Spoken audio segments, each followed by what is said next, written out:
Hey, everybody. It's Michelle, and I am completely cup runneth over with joy because today I get to announce that Chasing the Swallow, Truth, Science, and Hope for Pediatric Feeding and Swallowing Disorders is 100% done and in publication, and you can check out your copy on Amazon. And the best part, if that book moves you, if it grows your evidence-based triangle to engage in interprofessional practice, to do the root cause analysis to why the child is presenting with the PFD, to then engage with the team to get that child to a point of healing so that the real growth can begin, then y'all check out speechtherapypd.com because they are gracious enough to entertain all of these amazing, joyful ideas. And they're currently carrying the book for 13.5 ASHA CEUs. So thank you for being a part of the First Bite journey that led to Chasing the Swallow. And be sure to check out speechtherapypd.com for the 13.5 ASHA CEUs that accompany it. Happy learning.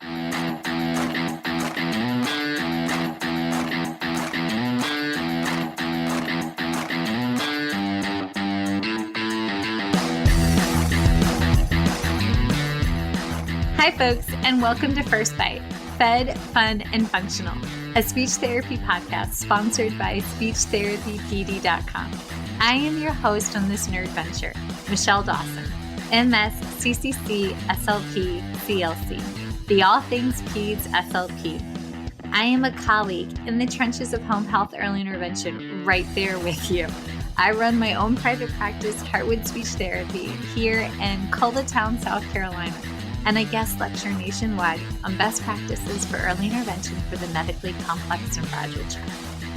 First Bite's mission is short and sweet, to bring light, hope, knowledge, and joy to the pediatric clinician, parent, or advocate. By way of a nerdy conversation, so there's plenty of laughter too. In this podcast, we cover everything from AAC to breastfeeding, ethics on how to run a private practice, pediatric dysphagia to clinical supervision, and all other topics in the world of pediatric speech pathology. Our goal is to bring evidence-based practice straight to you by interviewing subject matter experts. To break down the communication barriers so that we can access the knowledge of their fields. Or, as a close friend says, to build the bridge. By bringing other professionals and experts in our field together, we hope to spark advocacy, joy, and passion for continuing to grow and advance care for our little ones. Every fourth episode, I join in. I'm Erin Forward, MSP, CCC-SLP, the Yankee by way of Rochester, New York transplant who actually inspired this journey. I bring a different perspective, that of a newish clinician with experience in early intervention, pediatric acute care, and nonprofit pediatric outpatient settings. So sit back, relax, and watch out for all our squirrels and enjoy this geeky gig brought to you by speechtherapypd.com.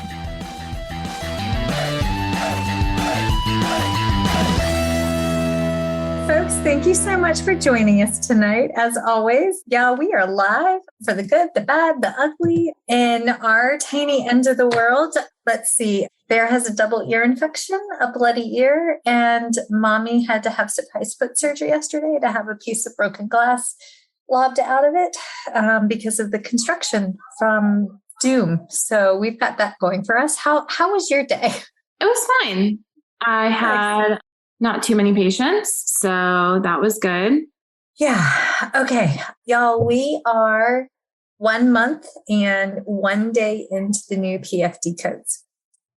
So we thought it would be a good time to circle back around, hi Cola, and talk about the ethics behind the new PFD codes and work through realistic implications and to provide some of our favorite resources for it. First and foremost, again, we are here today because of Feeding Matters and all of the work that nonprofit has done to secure the PFD codes. So if you are not familiar with Feeding Matters, please go check out their website.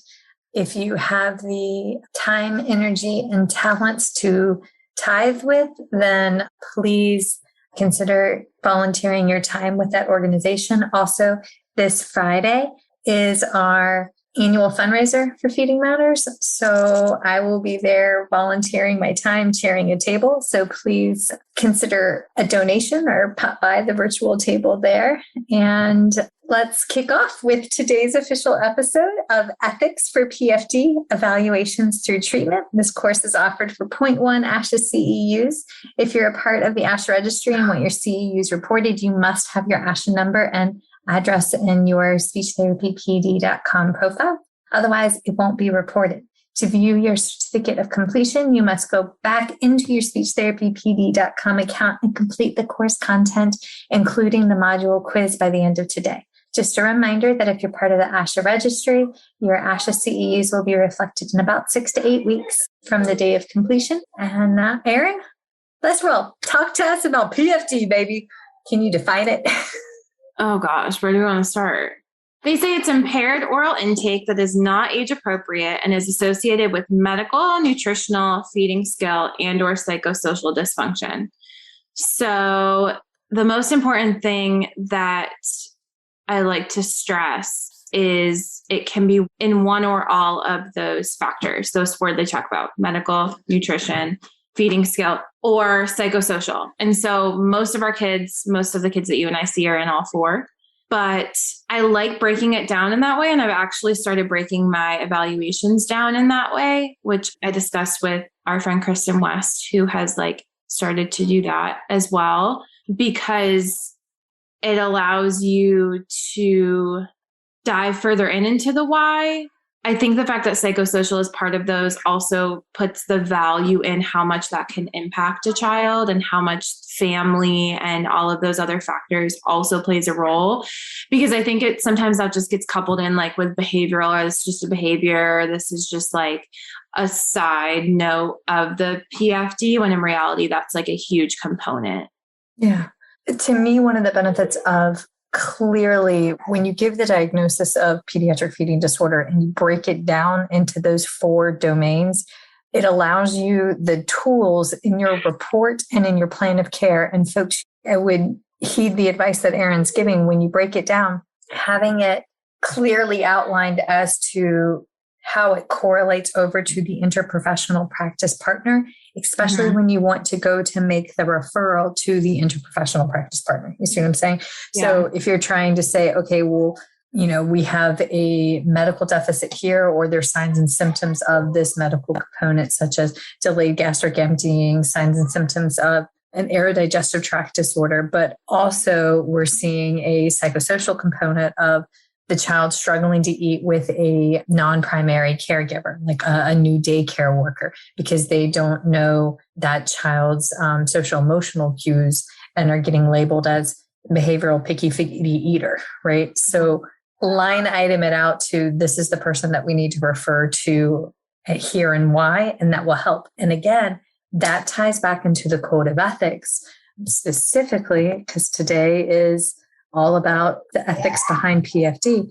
But when you go to make a referral, principle of ethics 1, rule of ethics B, individuals shall use every resource, including referral and or interprofessional collaboration when appropriate, to ensure that quality service is provided. And again, we can't, as the SLP, make the referral. We can make the documentation, the notes, and the request to the physician so that they can make the referral. What are our new codes? Can you talk about the 2 new specific ICD-10 codes? We used to have R63.3, which was used a lot, which was feeding difficulties.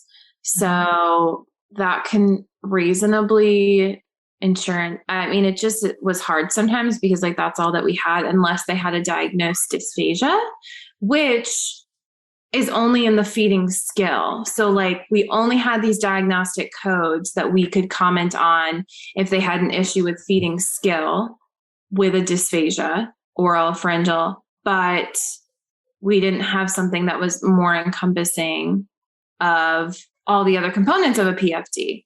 And so having both acute and chronic pediatric feeding disorder, I think that's really important, because there are a lot of people that do have a pediatric feeding disorder more so in adults, but also in pediatrics because of something underlying, or they're going through a surgery, or they had some sort of change in status that may resolve soon.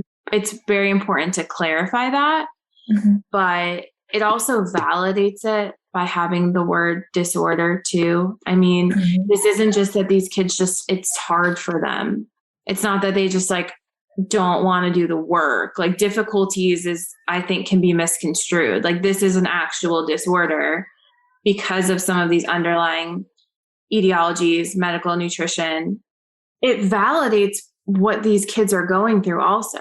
Like it's just, and I don't know how they decide on like what number or like AMA, American Medical Association, gives out the specific ICD numbers, but the defining line is 6 months. So what is it? R63.1 is chronic and R63.31 is acute, I think.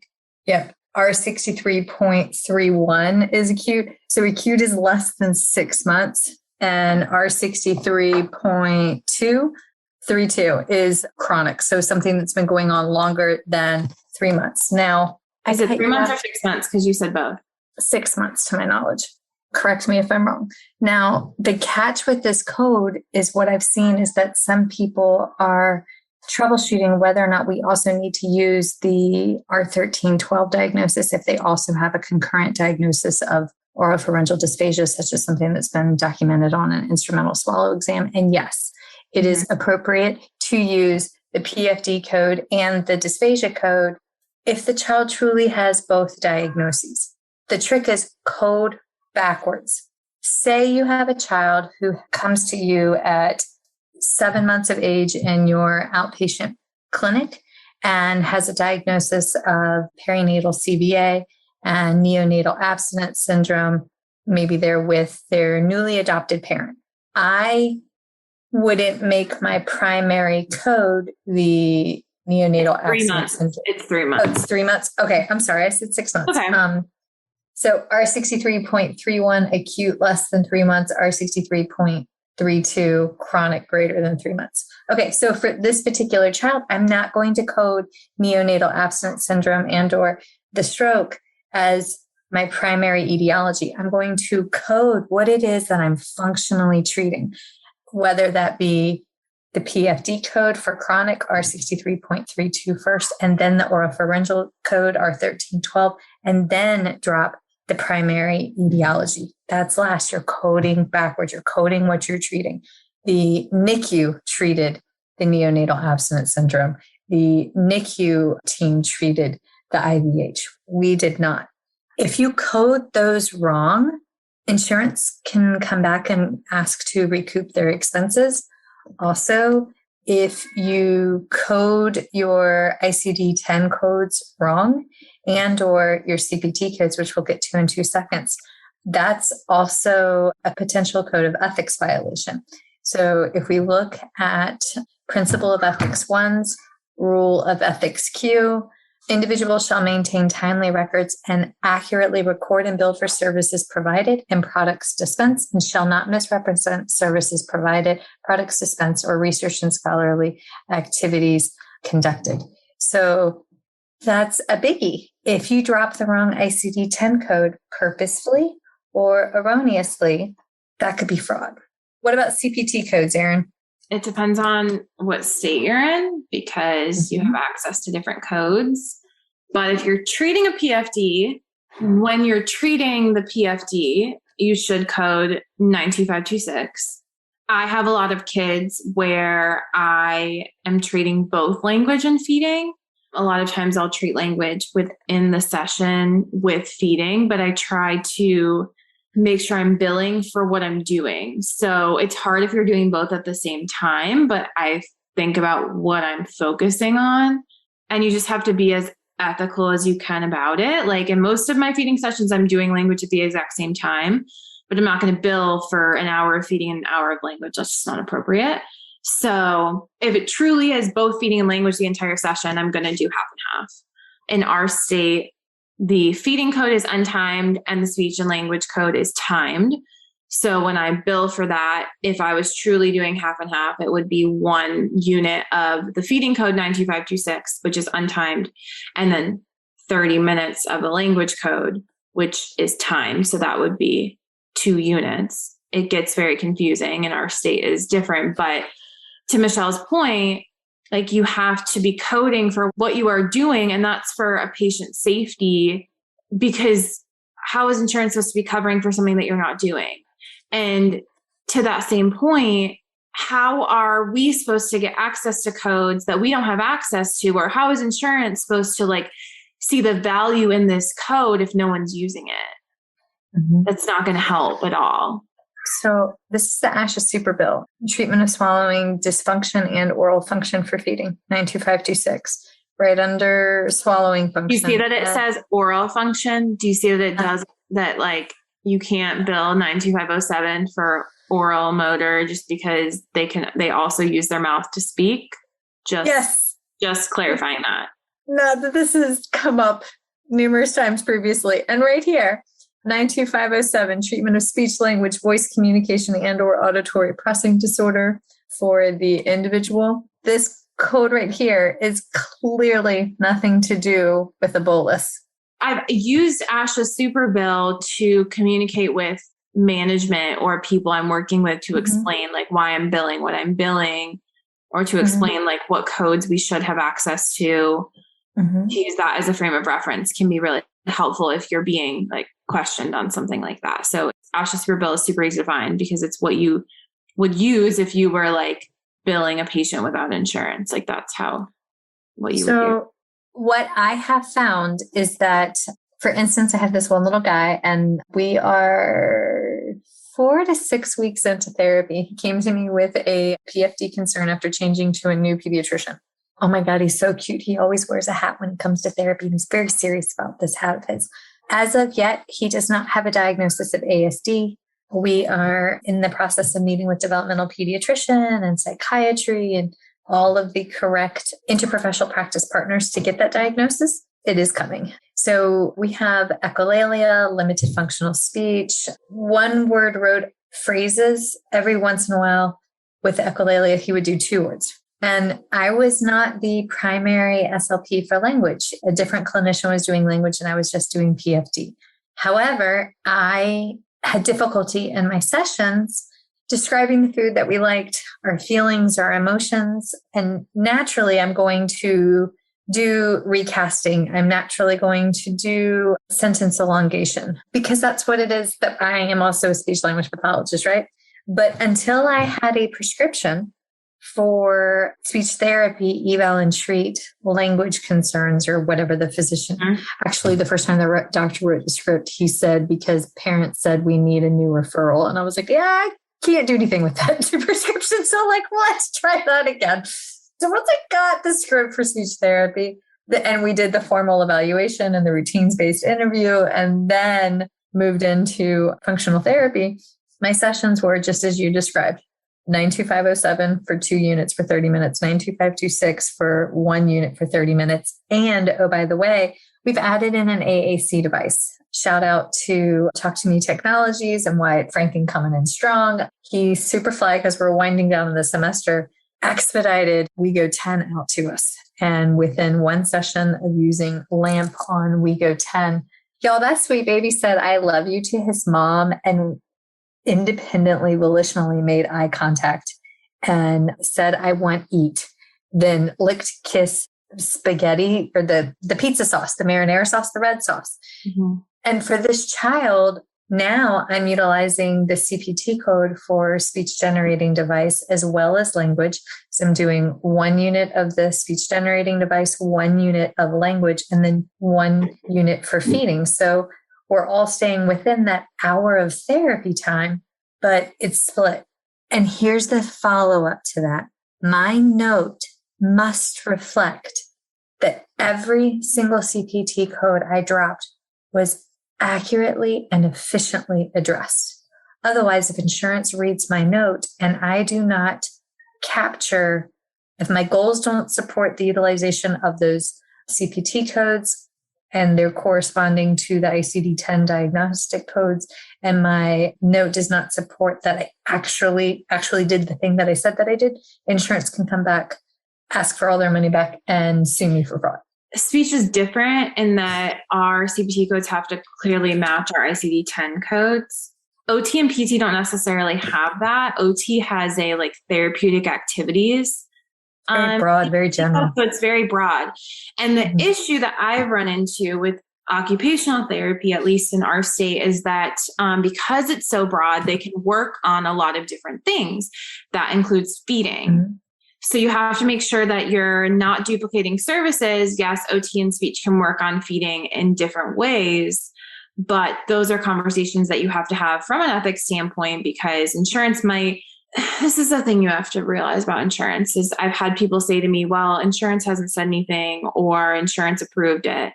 They don't always know. It's not a speech therapist that are reading those notes. So a lot of times things get missed.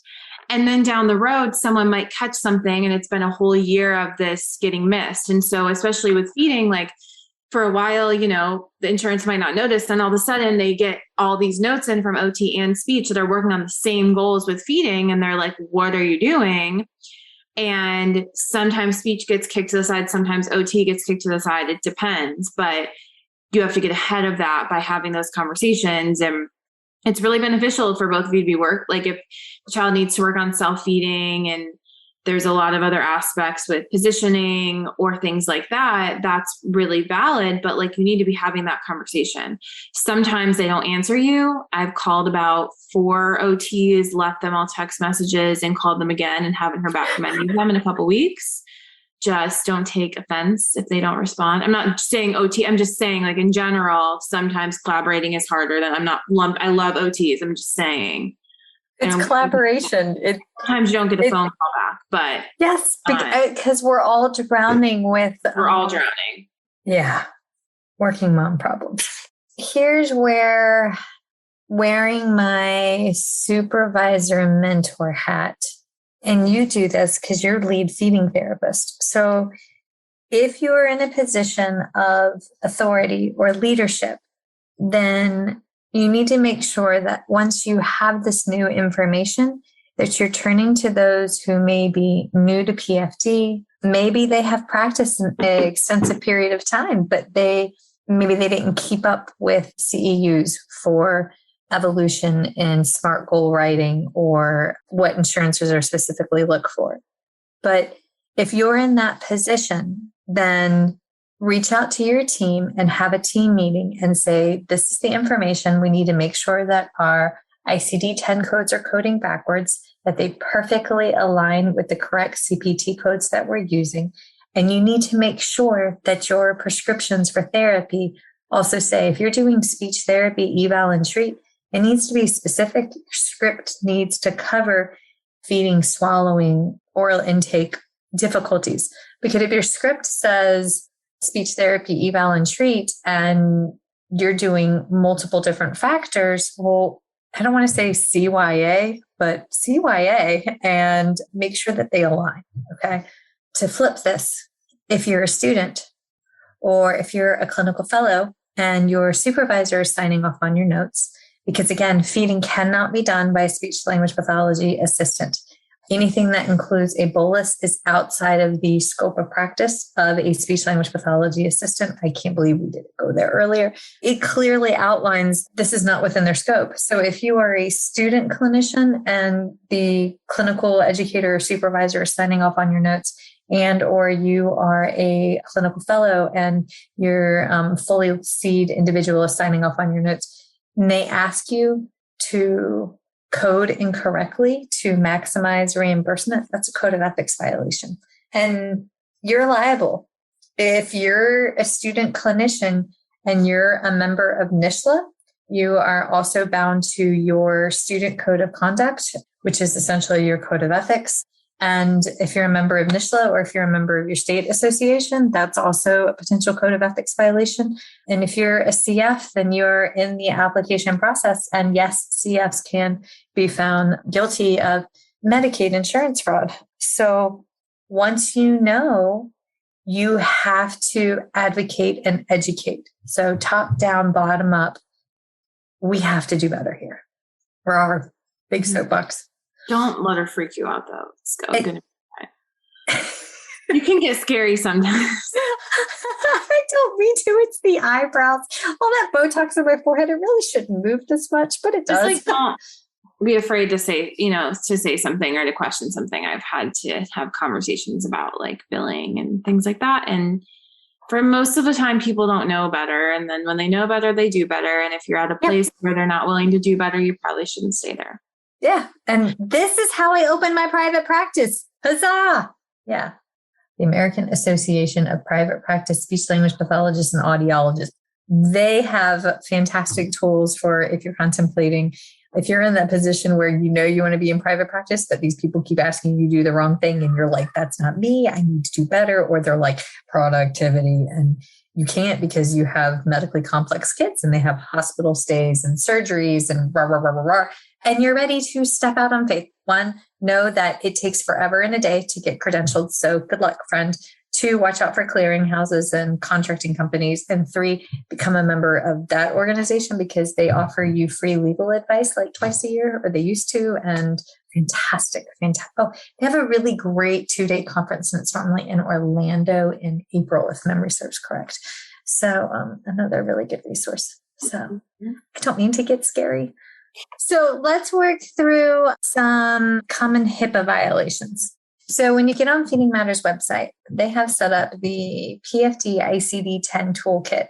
This is a great interprofessional practice partner resource to help folks work through all of it, how to diagnose, how to educate physicians, because again, folks, physicians are just learning about this as well. And if you're engaging with a PCP who's not familiar that they need to write pediatric feeding disorder, chronic, or pediatric feeding disorder, acute on the script when they send it over, this is material that you can download for free, print out, and fax over with a copy of your report. I highly recommend doing that.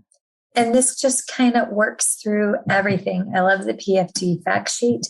This questionnaire right here, the RAC card, if you're engaged in a child find, thanks to Emily Homer and the foundational work she's done with bringing PFD into the public schools, and then the growth, because I know we just adopted it here in South Carolina, you can include the ICFQ screener as part of your child find and help flag these students when they come in. But everything's right here. It's already been done. You don't have to reinvent the wheel. And then I feel like we should just call Kristen West and tell her we're going to talk about PFD and ARFID. Erin, do you want to do it justice and describe the differences between the two? I don't know if I can. I mean, I'm glad that Feeding Matters put this out because I think there is a lot of confusion on ARFID, but it has to be diagnosed by a psychologist, psychiatrist. Basically, ARFID is a diagnosis when you're saying there's no other underlying comorbidities or etiologies other than psychiatric. So like, I mean, you're seeing the nutrition because of the feeding, but like medical and feeding skill, like that is not an issue. And also if they did have an underlying etiology or had a feeding skill issue, that's not ARFID. Yeah. How this breaks down when feeding pediatric feeding disorders, not in the PFD term, but step back 15, 20 years ago when dysphagia was established, but pediatric dysphagia was not very well understood. Into that, I'm going to punt Dr. Memory Gosa, who's the chair of the University of Alabama, as well as the chair of the inaugural Pediatric Feeding and Swallowing Track Committee, Planning Committee for ASHA 2021 Convention, as well as the topic committee chair for the 2022 ASHA Convention. We have a webinar coming out on Wednesday, November 17th, and the podcast will drop either the 17th or the 18th. But she actually walks everyone through the history of PFD and how it went from being lumped in under adult dysphagia to like subsequently peds dysphagia to then now we're here. But if we take it back to when peds was like primordial soup stage, SLPs were unknowingly diagnosing ARFID. I have, I'll admit, erroneously diagnosed a kid with ARFID when I first started, but I thought that's what I was supposed to do because the child had such adverse behaviors around a mealtime. Luckily, it was with a pediatrician that took time to educate me. And I was like, hey, I think this kid has ARFID. And she was like, oh, you can't say that. You're not the psychiatrist. And I was like, but this is what I'm seeing. We did not have anything like this. But I mean, that was like 10 years ago. So this is life. 8 years ago, 10 years ago. How old's Goose now? It was 9 years ago because when we first moved here. But like you said, you know better and you do better. Yeah. So ARFID, if you suspect ARFID, you have to get that kid over to a psychologist and get the actual diagnosis because it's a DSM-5 manual diagnosis and it's outside of our scope of practice to give. So we can't diagnose it. One of the most common things that I see occur in the world of home health is the car phone call. When you call somebody on Bluetooth, this drives me crazy. When you call somebody on Bluetooth and you're having a conversation, people outside of your vehicle can hear you. And if you are having a conversation in a very loud setting with a patient's doctor's office, you know, when you call the doctor's office, they say, all right, what's patient's name, which patient's date of birth? There's 2 point of identifications, or you can carry the conversation over. If somebody is walking by, they can hear that. And I'm a loud talker. I am well aware that I am a loud talker. I have to make sure that when my office door is closed, we even have noisemakers on the outside of our doors to try to shield and protect the content of our conversations. But I mean, if you're in home health, your office is your car. And I get that. But for instances like that, you know, good old fashioned earbuds or the new fancy cool, what is it? AirPods. Bear calls them earbuds. So I don't remember what they're actually called. Yes. But okay. So what do you see? You're driving. So I usually talk while I'm driving. So on the highway, no one can really hear you. Fair. Yes. Accurate. But also that's not safe. I mean, I'm just as guilty, but well, I mean, I'm normally talking to you at 7:30 in the morning. Don't worry. So Cola is needing attention today, dear friend. Normally it's dog. Oh, you can't lock them in somewhere. They just drop. I'm trying to think of some other HIPAA, making sure that you're getting your families to sign the release information form. And there's ways to go about that. Like Michelle and I know, because I took from her form to create mine, have a form that basically says, like, allows me to communicate with members of the team involving continuity of care. So you don't have to have like every single individual, like if there's a new member of the team that comes on, like they're signing and saying that, like, in order to do our job, we can communicate with those team members. So that's really important. It allows me when like I'm working on feeding and there's the new school speech therapist, like I can speak with them because they signed off on all of those forms. Oftentimes, like they'll have their own form that they want you to sign, which is fine. That's important for them to do that as well. Social media. Yeah. Making sure that if you post pictures that you have parent consent to post. And we got to talk about the tongue tie, dude. We cannot diagnose a tongue tie in isolation outside of use of function from a photo. So yes, I understand that social media has the components where they'll say, you know, somebody posts a picture in a Facebook form. And honestly, I just quit getting on them because it just made me like murder mad level angry, which is not a good thing because then we go on like this massive cleaning spree in the house and it stresses the tiny humans out that live here. But when you go to seek the counsel of others, posting a picture on social media saying, is this a tongue tie? It's not appropriate because it's completely out of context.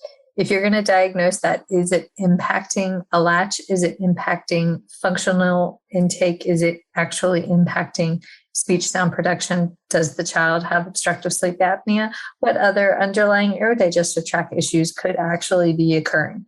We don't know. Mm-hmm. So if you're going to seek that guidance, may I give recommendation to post a non-picture but case scenario, HIPAA compliant, on SIG 13 and seek the guidance of very avid researchers. I mean, Joan Argreson is on there. Dr. Rocky Garcia is on there. And they have the experience that you need. You have to think about when someone is asking you why you're doing something, if you tell them because you saw it from a random person that posted on Facebook or from a random Instagram video, you got to do your own research and know where that's coming from. And yes, I understand that there are 3 parts to our evidence-based triangle. And if you are a part of the feeding therapy world, as I'm sure that all of you are, because you're here today, you have seen a lot of debates that are going on about like making sure you're taking from all parts of that triangle. And I totally understand that research always takes years and years to come. But if there's research to show that something doesn't work, I'm going to also look at that research as well. It doesn't take years and years to come. The research is there, but we have to take ownership over the fact that when do we actually have time to do a deep dive into the research? Right. I mean, really truthfully, like if I get snippets of moments of time where I'm like, hey, I can play on Pinterest and pick out new bulbs for the garden to plant next month. Also, it's planting season for the bulbs next month, and I'm very excited. Or I can spend 15 minutes before bed reading a research article. And you know what? Lately, I've needed to binge bulbs, not read all of the research that I should probably stay up late at night and read. So I get it, but that's on us. So the research is there. So the 20 to 30 year timeline to go from research to practice, if we binged bulbs less and embraced reading a research article a week, we could expedite that 20 to 30 year time. Right. And it's not necessarily it takes to get from research to published research. It takes to get from published research to actually utilizing it. So there's a good point there. When people say like they're just waiting for the research to come out for it, like, I don't know what to tell you there. And I got this question. I was talking to students yesterday. They were asking about like, do you worry about like, you know, what you're doing with patients or how you're treating them or causing harm? Like, do you worry about causing harm? Well, do no harm. Do no harm is part of our ethics. And as Michelle and I have talked about in previous episodes, you have your own scope of practice. So you have to make sure that you are comfortable in treating patients that is within your scope of practice. And with counselors, if they're working with a patient or a client and the patient or client says like, I don't feel like this is a right fit, like it is in their ethics to find another therapist or clinician that make the referral. Yes. So if you get a referral for a patient and you really don't feel comfortable treating that patient, you need to refer out. I know it's really hard. I live in an area where there's not enough feeding therapists to be seeing the kid. I mean, most of us, I think, live in areas like that because there's just not enough of us out there. But if you could cause harm, as we know in feeding, like that's going to be worse because negative experiences compound on each other and can cause trauma. So I think it's important to think ethically from that aspect too of, am I qualified to treat this patient? If I'm not, what do I do about it? Can I seek mentorship with someone that can? And will that make you feel comfortable enough? That's okay. If you feel confident enough. If I can't, can I find someone that can? There's different pathways to get there, but it's important to think about that, especially because those are real life scenarios that happen because there's not enough people that feel qualified to treat some of these kiddos. There are resources. If you were to get your patient into notube.org, notube.com, the Feeding Tube Dependency Clinic, they have their own SLP on staff, but yet they liaison with the community-based clinician. I mean, I am the community-based clinician when I send my patients that are medically complex down to MUSC for the GI clinic or the feeding clinic, or they'll refer out to me here. Or like, I know they refer out to you up in Greenville, but like when those referrals come through, they're the subject matter expert in this child's unique engrossed craniofacial anomaly. I'm not. So I rely on their expertise to guide and shape. But I mean, I'm as good as it's going to get in my immediate area. Where I'm currently working, it's a desert. But I still know that good God almighty, I'm not as good as the girls at MUSC. So I need them to fill my proverbial cups that I can offer best services. Okay, so here's a HIPAA thing that has come up. Your email for those communications. Is your email server HIPAA compliant? Is it safe so that when, like the girls at MUSC are faxing me documents, they'll fax me and then they'll shoot me an email and say, hey, I sent you a new referral via fax. But when they're communicating with me via email, there's no patient identifiers, no chart numbers, no date of birth. It's just please let me know if you got them. When can we schedule a time to talk? Right? Yeah. Like a lot of hospitals have a special setup server. So you have to like sign in. I know that our company makes sure that our emails are HIPAA compliant, but even then I get nervous and I'll like use initials just to like be extra careful, then call later. And and usually they know who I'm talking about because I've communicated with them multiple times. You will get a bunch of doctors that send you stuff that's not HIPAA compliant. I mean, they'll put everything in there. So like, just because the doctor doesn't mean that you should do it. Yes.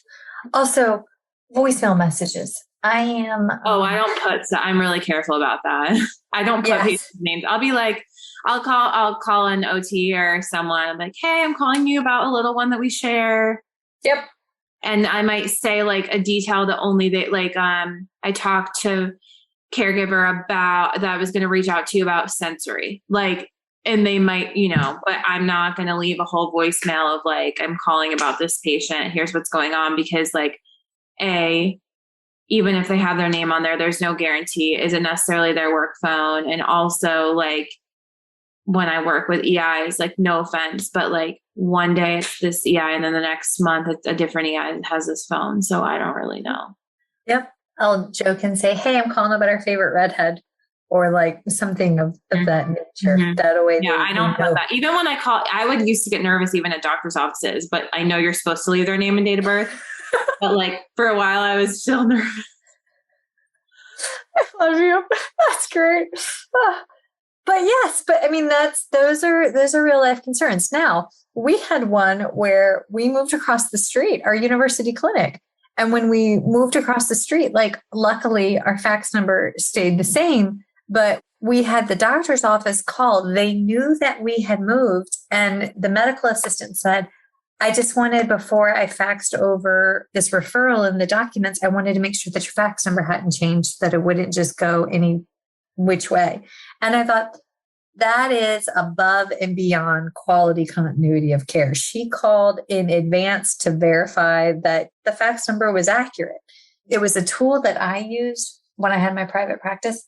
I didn't have an actual physical fax machine because, I contracted with a lovely woman. Thank you, Miss Jennifer, for doing all of my referral coordination. So there was a HIPAA compliant virtual fax. I don't really understand, like it was a fax number, but it was attached to a secure HIPAA compliant email. And good Lord, I paid like $20 a month for this service, $15 a month.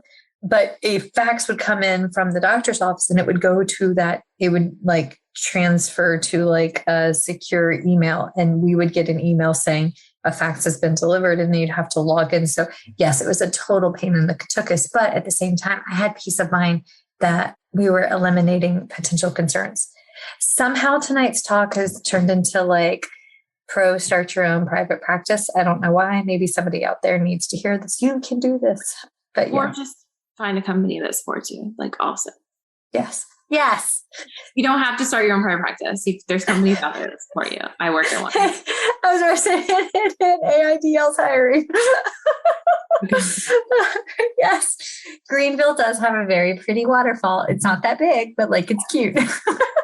Well, and it's just like, it's exciting because like we said, I know we got into a bunch of HIPAA stuff, but ethically this code is also the start of people understanding, because I'm learning a lot in what I'm doing right now, how much verbiage and how things are written and what terminology is used impacts so much, how one word can change so many things from like a legislation standpoint or an insurance standpoint. And so to have an actual disorder diagnosis, I think even just helps with people understanding it and people continuing to grow supports for it, and parents feeling justified in what experiences they've had. And it's also really cool to be able to finally like diagnose that, because for most of our kids, it's not just dysphagia. And so it's been a long time coming. Then Feeding Matters has worked on this for a really long time, but it's important to know how to use this tool because they've given it to us, and we have to make sure that, like Michelle said, physicians understand it.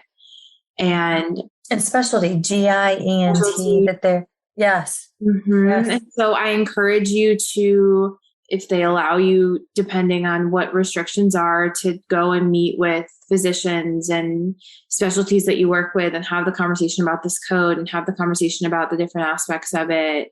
Because also because there's so many different domains, if a pediatrician notices any of those and they refer to you, like that allows you to get these kids support much earlier instead of them down the road getting an ARFID diagnosis when it wasn't really ARFID, or instead of them having worse psychosocial outcomes because of an underlying medical etiology that wasn't caught because it was labeled as something else. And yes, there's a lot of changes. There's a lot of growth. And I know in other communities, like in the autistic community, there's a lot of new terminology that's like coming out to support what we've been learning more and more about. And in a similar way, it's like when you know better, you do better. And it does involve a lot of education. But what I've learned is that if you ask questions and you're honest and authentic about it, people are just going to be happy that you're asking questions and you're trying and you're growing. And also, as we've talked about in every single episode, that feeding is not easy and it's not for the faint of heart. And if you're going to try and find a quick, like we said, there's 4 domains of a pediatric feeding disorder. And I'm just going to say it because I'm getting tired of it. If you're going to assume that it's all impacted by a tiny portion of a feeding skill in the anatomy of your mouth, then like our talk means nothing. Individuals may make a reasonable statement of prognosis, but they shall not guarantee directly or by implication the results of any treatment or a procedure. And that is Rule of Ethics, letter L, under Principle of Ethics 1. And that's where my brain always goes back to when I hear that. But yes.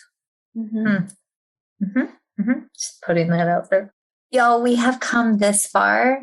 And we have the codes, and hopefully we know how to ethically code the codes, how to reach out and educate our partners. But that's just it. We just started. We're literally 4 weeks and a day into this. We have so much more work to be done. So if you're listening, volunteer. If it's not through, again, please consider volunteering through Feeding Matters. But if it's not there, just simply print material out that's readily available from their website and send it in with your eval. Just giving the awareness to the physicians or to the referral source, that in and of itself can be huge. When you have a child that's transitioning from IFSP to IEP, from early intervention system to the LEA, when they are gathering those documents together, please print out the descriptor and staple it with your eval and your plan of care. Another great potential is when, say a new OT gets pulled in or a new specialist. It doesn't just have to be a physician. That's another point of contact where you can attach this information for improved awareness of hashtag call it PFD. That's what you say, right? You say hashtag first before you say the call it PFD. I don't know, but like that's the thing that you put on social media. I don't think you have to say that, but okay, that's okay. Good God, Annalisa's going to be like, Michelle, for real. but adding that in, and this is the start. Also, I had one last thought. Dysphagia Research Society. If you want to take one heck of a deep dive into where the research is and what it's telling us is current evidence-based practice, then consider going to the Dysphagia Research Society annual convention, because they're the folks that are actually currently driving what we know will have the most positive impact. And you want to shave light years off those 20 to 30 year transition time, then there it is. You can actually speak with the authors of the articles. You can hear them talk about, okay, but this is what it looks like clinically. And so just putting that thought out there. Well, folks, if you're heading to ASHA, then on Friday the 19th, come join Dr. Reva Barwelli and myself at 11 a.m. We're doing a talk on transitional foods. Dr. Reva is the scientist behind Savories, the only true transitional food according to the IDSI research, and possibly just one of the kindest, most radiant humans ever. So come join us there, and then come check out Erin and I and say hi over at the Speech Therapy PD booth. Well, everybody out there, have a good evening. And then don't forget, you can catch us on First Bite Podcast on Instagram, First Bite Podcast on Facebook land. We always appreciate your kind words and messages. So have a good night and be safe. Bye, everyone. Feeding Matters guides system-wide changes by uniting caregivers, professionals, and community partners under the Pediatric Feeding Disorder Alliance. So what is this alliance? The Alliance is an open access collaborative community focused on achieving strategic goals within 3 focus areas: education, advocacy, and research. So who is the Alliance? It's you. The Alliance is open to any person passionate about improving care for children with a pediatric feeding disorder. To date, 187 professionals, caregivers, and partners have joined the Alliance. You can join today by visiting the Feeding Matters website at www.feedingmatters.org. Click on PFD Alliance tab and sign up today. Change is possible when we work together. That's a wrap, folks. Once again, thank you for listening to First Bite, fed, fun, and functional. I'm your humble but yet sassy host, Michelle Dawson, the All Things Peds SLP. This podcast is part of a course offered for continuing education through speechtherapypd.com. Please check out the website if you'd like to learn more about CEU opportunities for this episode, as well as the ones that are archived. And as always, remember, feed your mind, feed your soul, be kind, and feed those babies.